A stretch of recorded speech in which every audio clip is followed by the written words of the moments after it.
people who view this conversation, about all of this stuff to take away?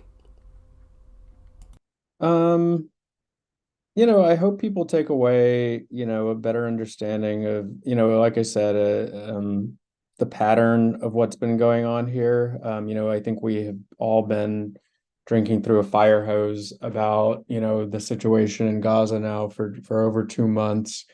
But it didn't start on October 7th. It started, it's been like this in one way, shape, or form for a long time. And, I hope people get, I'm not an expert. This is really my witness, my testimony that I was privileged to have the opportunity to have. And I hope folks just sort of see, the real difficulty and how complex and the sort of lack of a normal life that's been afforded to millions of people in the West Bank and Gaza for a really, really long time. I hope people also take away that, I think anybody who's on this show probably already sees these people as human and sees a possibility of you know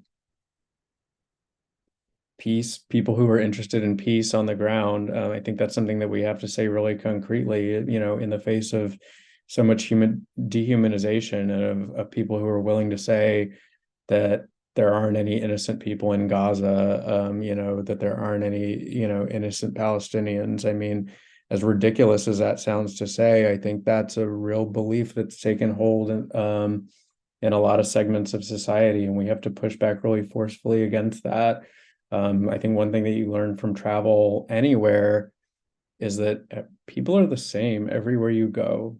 That's not to erase their culture, or the really important differences that we all have, but we all want the same things. And if we can use that as our starting point and sort of instead of making people into these monoliths or villains, it's just not true. I don't want that to be true, of Palestinians any more than I want it to be, why should Palestinians be accountable for what Hamas does any more than North Carolinians or people in the South should be responsible for what Republicans do, or or I'm responsible for what Kathy Hochul does.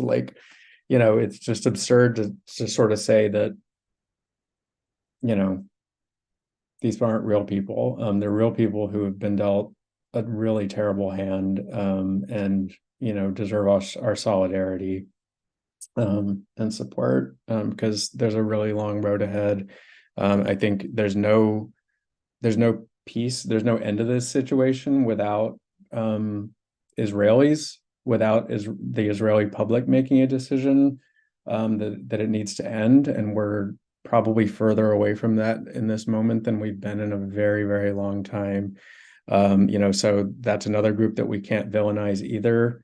We have to, where we can, understand those people, show solidarity with them as well, understand that there's difficult, complicated racial hierarchies and cultural things happening internally within Israel that help drive some of this reaction, and within the Jewish community more broadly. And there's absolutely no place for anti-Semitism, or dehumanization on that end either. So I think, yeah, I'll leave it there. Let's all just remember, everywhere we're looking at, it's just us.